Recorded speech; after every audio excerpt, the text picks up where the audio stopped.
I didn't know during the filling of the passion. I'm sorry, you're on. Yeah, just getting started. Good morning, everyone. I hope everyone is doing well. And as you notice, I'm looking all pithy today. It's not a beekeeper's hat. I don't know where that comes from. I don't understand why people would think that. But it's one of those safari hats, right? British people would wear them, and you see them in the old movies and stuff. If you're old enough to remember Panama Jack, sunglass brand, whatever clothing. But this is part of my outfit for Vacation Bible School this week. I'll be emceeing Vacation Bible School all week long. Yes, I will be here all week. Yay! But emceeing, getting everything started, bringing the kids in, getting them going, then send them off to their teachers and their classrooms to do their lessons and whatnot, and then finishing out the night with them and going over songs and kind of stuff like that.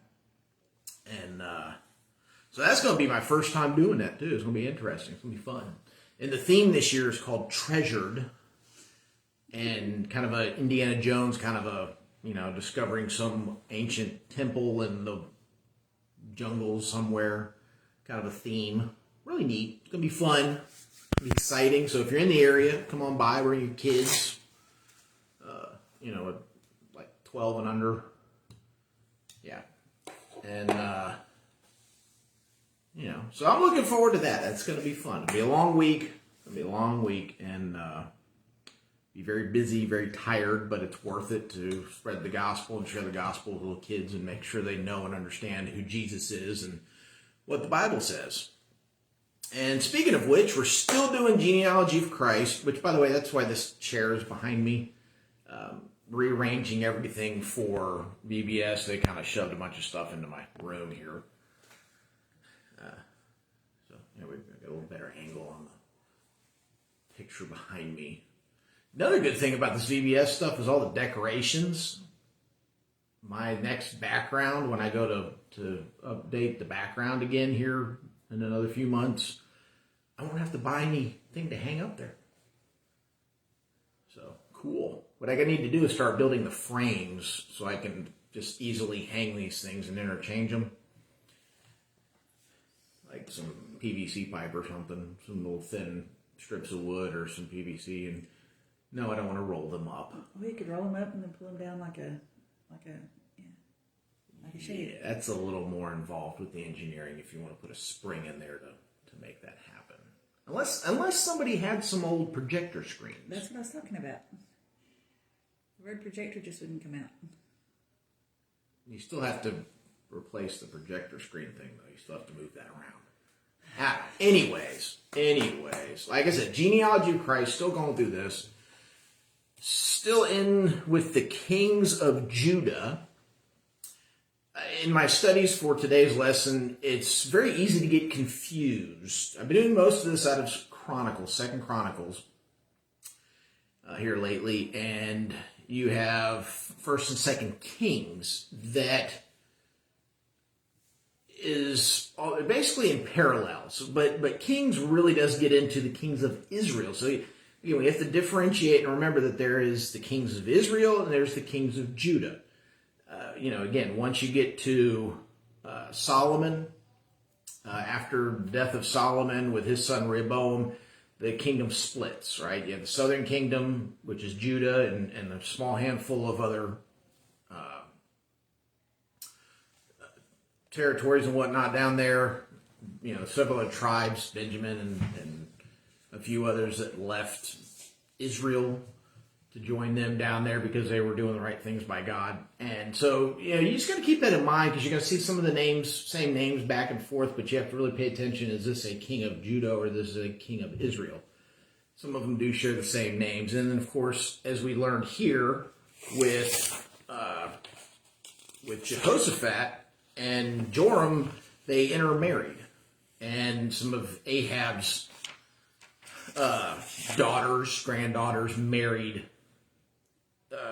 the children of Jehoshaphat. So you're having this influence because, again, you go back to Rehoboam, and Jeroboam is the king that led the northern kingdom of Israel astray. They were not doing what God wanted them to do, and God was not real happy about it, and that leads to Ahab, which that's Ahab, Jezebel, and the prophet Elijah, and some really great stuff there, but that's not what we're talking about. It would be something fun to go back and visit and to learn about. It's just really interesting stuff going down between Ahab, Jezebel, and Elijah and God.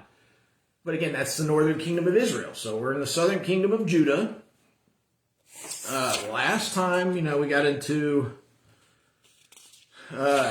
King Joram. So Jehoshaphat's son Joram takes over, and things don't go so well. And he basically has all his brothers killed, and really messed up stuff. And then his son Ahaziah, 2 Chronicles chapter 22, his son Ahaziah takes over. Now, at the time, this was the youngest king in the history of Israel, basically, especially and certainly for Judah, the youngest king. He took over at 22 years old. And of course, we're going to find out after that there's somebody even younger than him. But we learn very quickly, you get into 2 Chronicles 22, verse 3, that he followed in the ways of Ahab, for his mother gave him evil advice. Well, who was his mother? The granddaughter of Ahab. And we're going to find out about her in just a moment, too. As well as keeping the same royal advisors. He didn't get rid of the royal advisors that led his father astray. And it's unfortunate because Jehoram started out well. He started out going,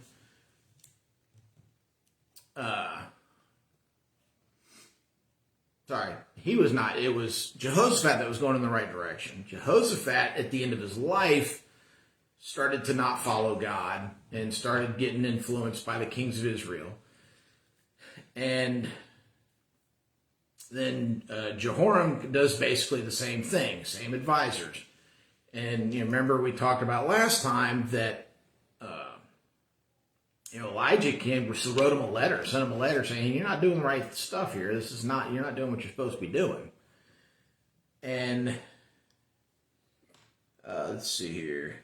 Yeah, Jehoram was the one nobody liked. Nobody cared about the guy. They didn't even have a funeral procession. They just took him and buried him somewhere. They didn't even bury him with the previous kings in the city of David. So now we're at Ahaziah, and again, same people hanging around and giving him bad advice. His mother's there. This is Ahab's granddaughter, and it specifically says in verse 3 that she gave him evil advice. And, so he's going down the wrong path. And again, we come up with the armies of Aram. Still a problem. Jehoshaphat went down there with Ahab to battle them, even though he was told not to. He should not have done that.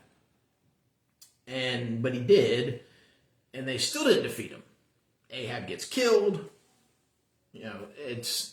Jehoshaphat does survive, but now all of a sudden Aram keeps being a problem.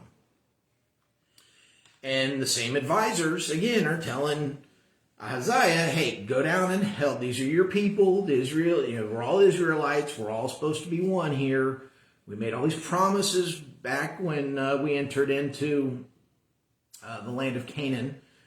And, we all stood before Joshua and God and made these promises to help each other and fight for each other. So you're supposed to keep these promises. And so they're getting mixed up with the Israelites, with Ahab and his children fighting against the people of Aram. And God actually raises up a guy named Jehu to pass judgment on the house of Ahab, this is in 2 Chronicles 22, verse 8. And so when Ahaziah goes down there, first off, his brothers get killed by this guy, by Jehu. And then which Jehu is the next king of Israel. Once he takes care of Ahab, he becomes king of Israel. And so Ahaziah's brothers get killed. Ahaziah goes down there. He gets injured. And then he's actually assassinated by his servants, because in the process of all this,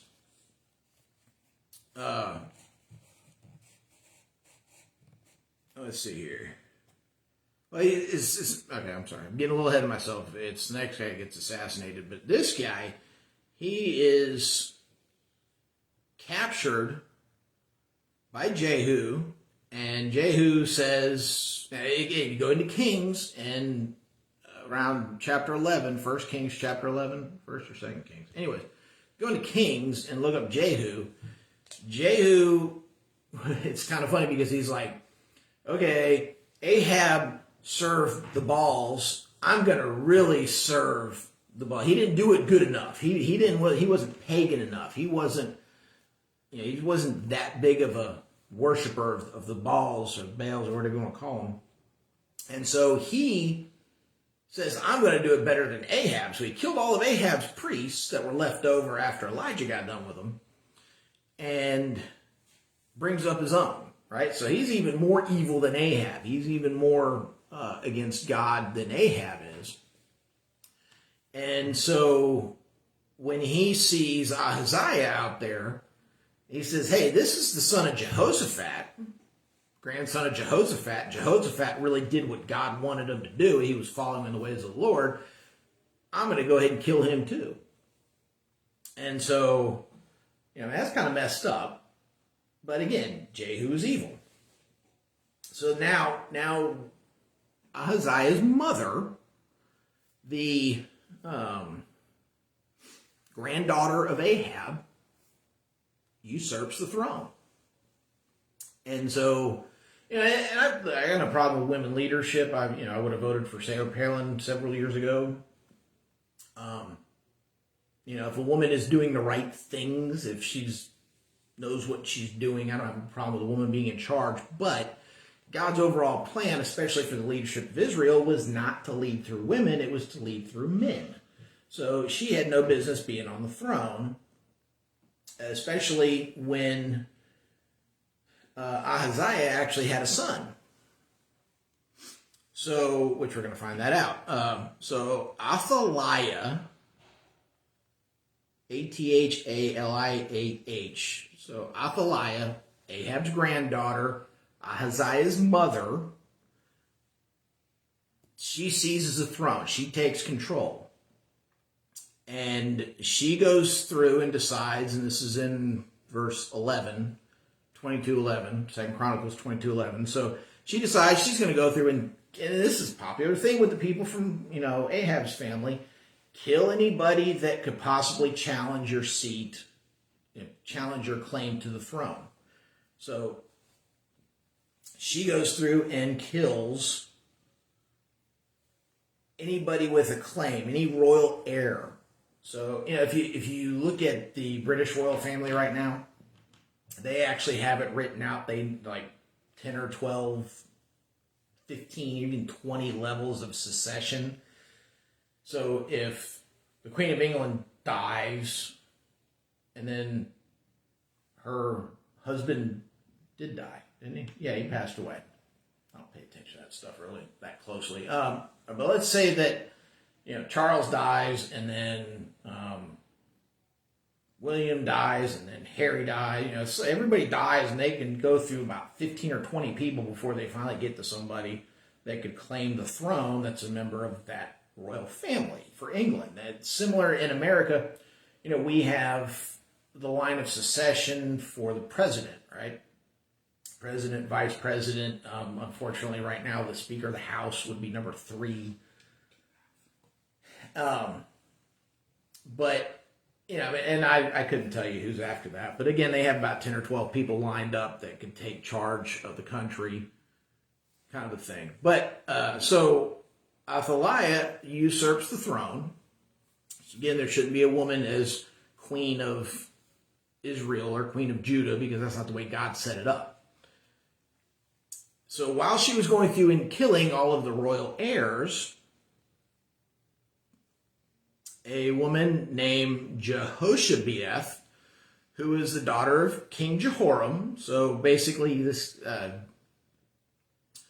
would have been Ahaziah's sister. Yeah, Ahaziah's sister saves a little kid named Joash. And she hides him away in a room along with his nursemaid and protects them and manages to get him snuck off to the temple, so that, Solomon's temple. So he's sent basically to go live with the priests there in Judah, and he lived there for 6 years. And again, Athaliah was sitting on the throne wrongfully for about 6 years. All right, so now we get to 2 Chronicles chapter 23. And a priest, and you can also go over to, let me make sure I wrote down the right Kings. There's 1st and 2nd Kings, and there's 1st and 2nd Chronicles. Let's see here, chapter 11.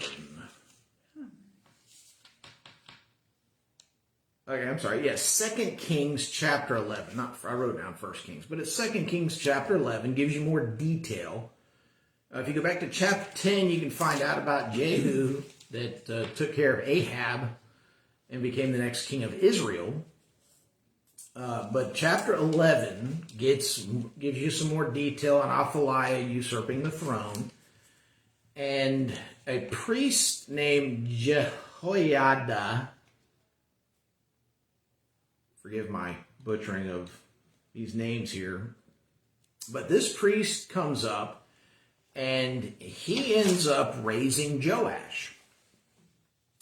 And Joash is the only surviving child of Ahaziah. And so he's raising him in the temple there. They're protecting him. And he was about a year old when all the turmoil happened when his father was killed. And now he's 7 years old. And this Jehoiada, he gets all the Levites together. Now, if you go back to the book of Joshua, and when God divided up the land of Canaan, every tribe got a portion of land except for the Levites. The Levites were given cities within each tribe's territory. And what that was a way to establish the religious portion, the access to God. So if you were living up in the most northern part of the land of Canaan, of Israel, you didn't have to travel all the way down to Judah or to Jerusalem to go to the temple to get information or to seek God or to request something from God. You just went to the near, everything was within a day's travel, right? So regardless of where you lived in Israel, you had a temple within a day's travel. And that's where all the Levites went. So they were spread out throughout the whole entire nation of Israel. And this priest, Jehoiada, gets them all together and decides that they need to get Athaliah off the throne. She shouldn't be there. She's doing bad things. She's not ruling well. She's falling in the ways of Ahab, her grandfather. And so this priest gets all the Levites together and says, hey, look, we need to put Joash on the throne. He's the rightful king of Israel. Joash is 7 years old. So not only do they need to put him on the throne, they've got to protect him.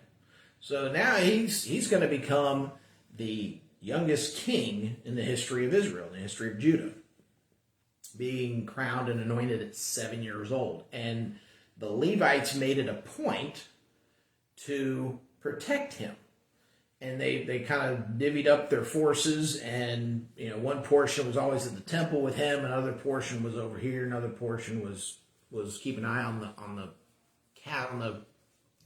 palace, the temple, the castle where Athaliah was. And then once that was established, once he got all of the leadership in that portion of Israel too, and down there around Judah and Benjamin, once he got all the leadership to recognize that Joash was king, he then went and sent a group of Levites over, and they captured and killed Athaliah. And so she's out of the picture. She finally gets overthrown. That's 2 Chronicles 23 or 2 Kings chapter 11. 2 Kings, not first. Yeah. So, again, Jehoiada raises Joash. Joash was king for 40 years. That seems to be about the standard. That's about as long as you get for a king of Israel. It's about 40 years. And I don't know if it was put on his heart or if he just decided he was going to do it. During the time of, when the kingdom split and when you started having all these different kings and the kings of Judah and stuff, especially during Joram's rule, the pagans and their enemies ransacked the temple more than once, and they did a lot of damage to it. So they stole stuff, they used stuff to worship false balls and Asherah poles and all this junk. And so Joash made it a point that he was going to repair the temple while he was king. So they put a temple tax in place, and for some reason, the Levites didn't want to repair the temple. Maybe it was because they weren't able to. They didn't know how to.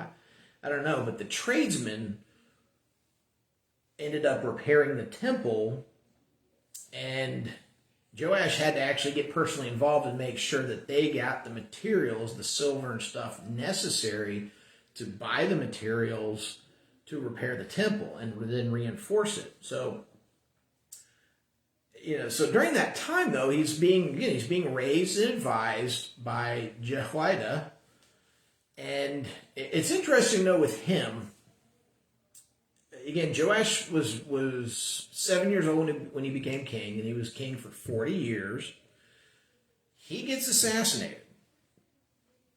But, so that means he's 47, 48 years old when he dies. Jehoiada, though, the priest, who was doing all the right things by God, he lived 130 years. So I find that interesting. If you live the way you're supposed to live by God, you're going to, live longer than if you don't.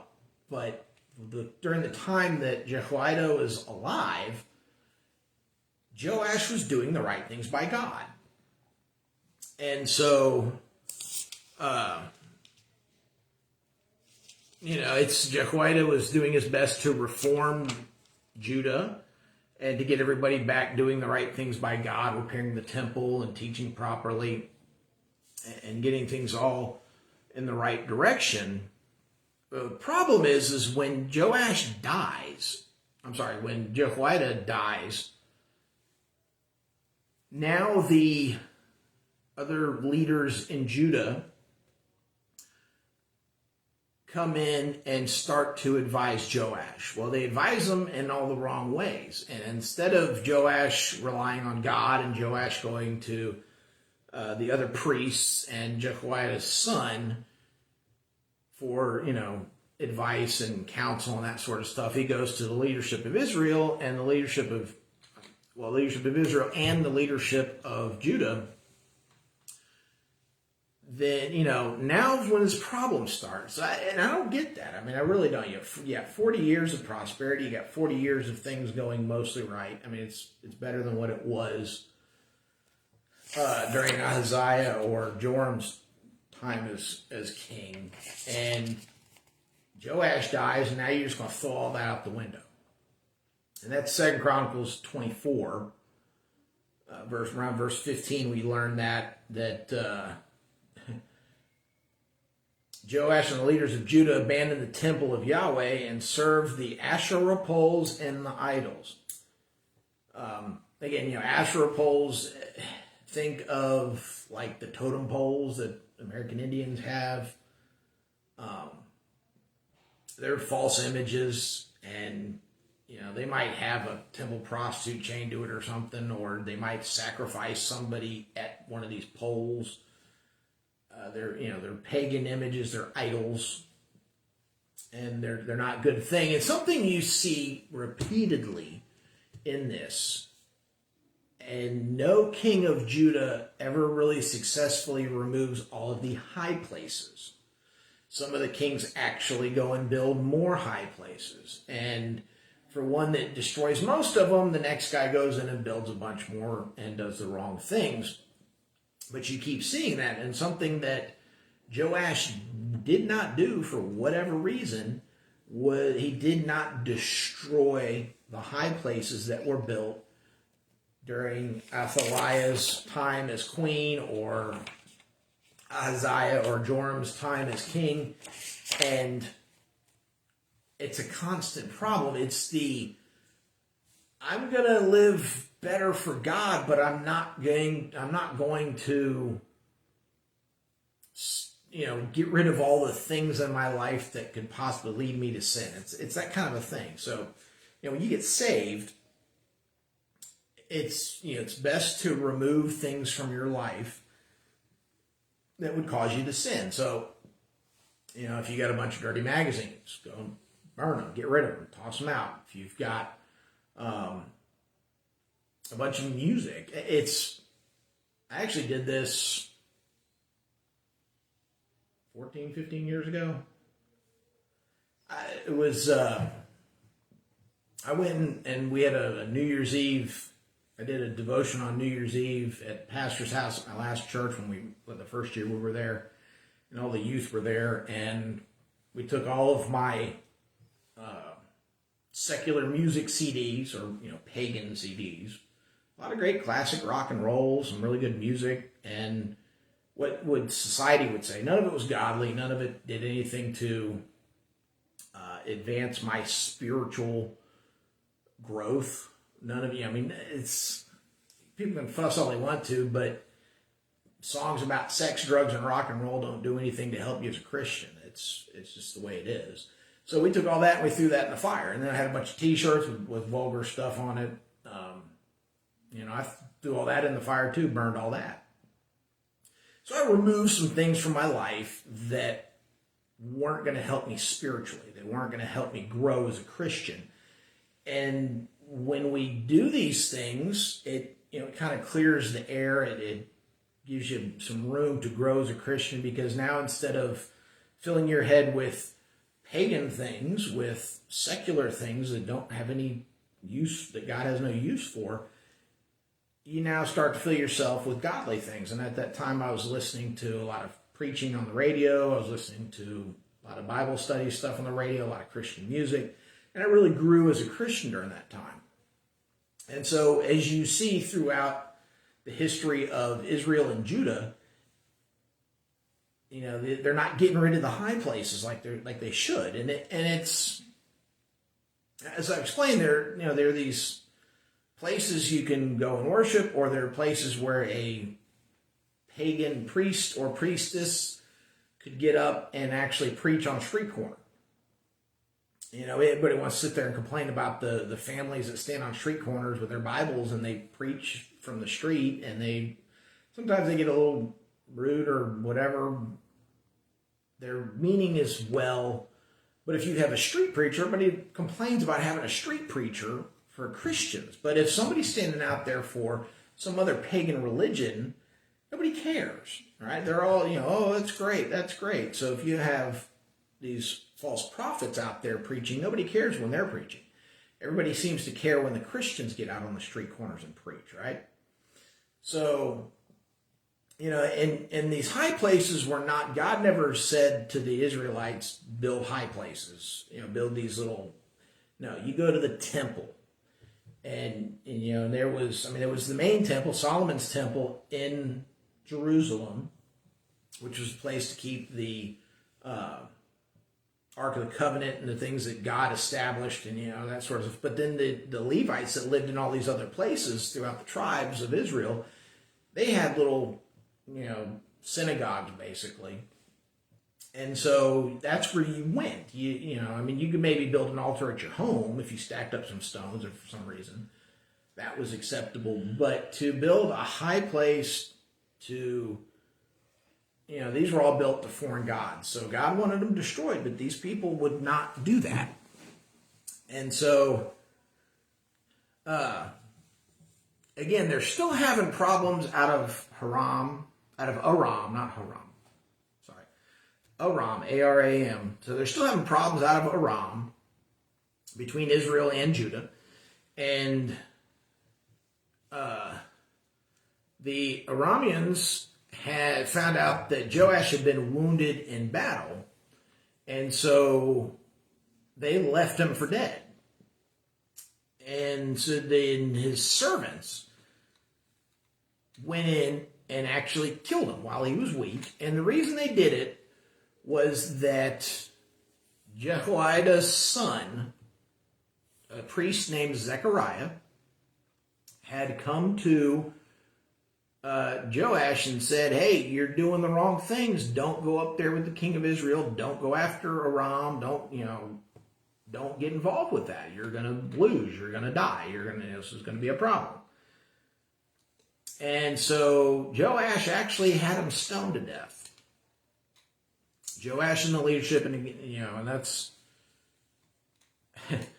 like, wow. So I mean, you have this complete 180. So you're there, you're king for 40 years. You were raised by a temple priest who was doing all the right things by God, which means you were doing all the right things by God, and then all of a sudden that guy dies, and you just completely do a 180 and you go in the opposite direction.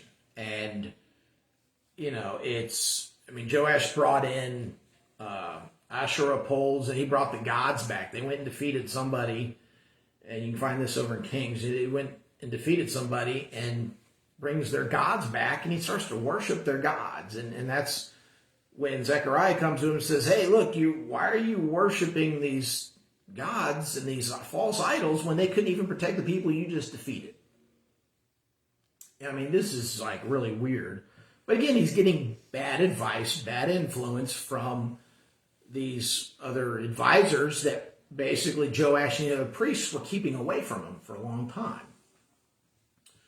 And so that's what happens. So you have,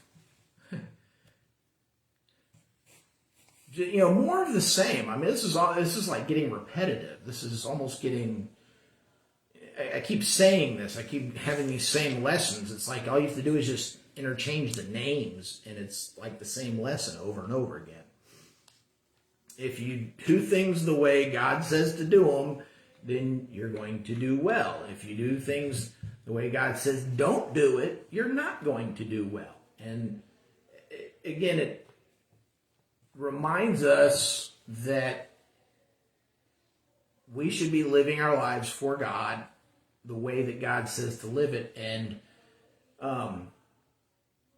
if you look in Canada right now, for some reason or another, the Canadian government is really, really going hard after churches that are trying to worship and preach right now. They're still claiming they have pandemic problems. They're still claiming all this virus stuff is an issue, and they still have rules in place that you're not allowed to go to church in Canada.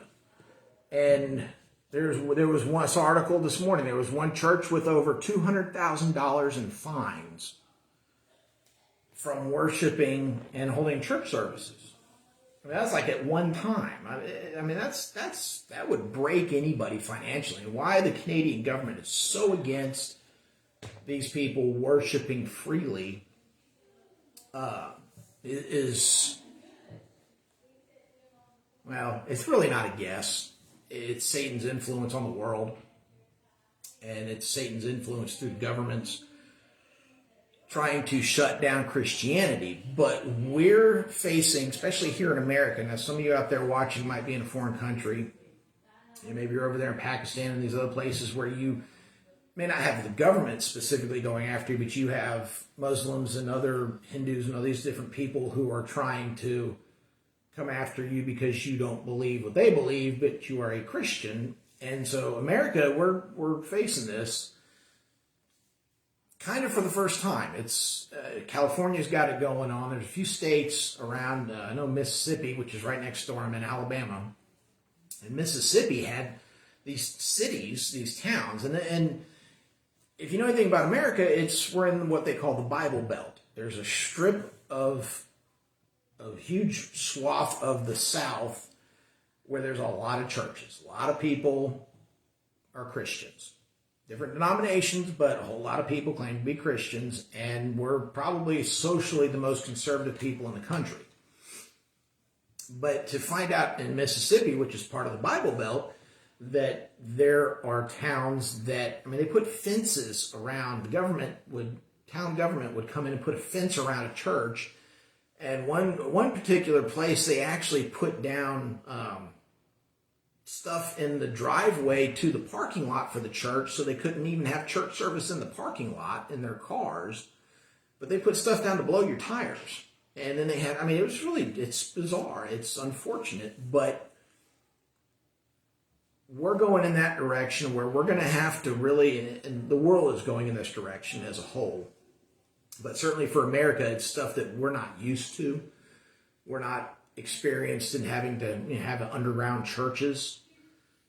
The founding of our nation was based on biblical principles, and we've always had some sort of biblical leadership for the most part. And that's starting to go away. And, we're getting to the point where we're having to decide, do we follow man's laws or do we follow God's laws? And, that's what we see with the Israelites. When they choose to follow God's laws, things go well for them. When they follow man's laws, things do not go well for them. So, it's recorded history. It's a fact that if you follow God's ways, things go well. Doesn't mean it's going to be easy. Does not mean it's going to be easy at all. And you might be persecuted. You might get stoned like that priest Zechariah was.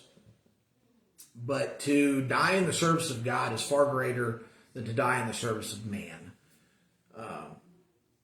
So we're going through this. We're watching our everything deteriorate around the world, not just in our country. And all this pandemic stuff with the COVID virus, a lot of churches are closing. And unfortunately, we found out that the church we used to attend before we came here just closed. They have shut down and sold the building. And we were there for 10 years. And it's very disappointing. But, God led us there for a season.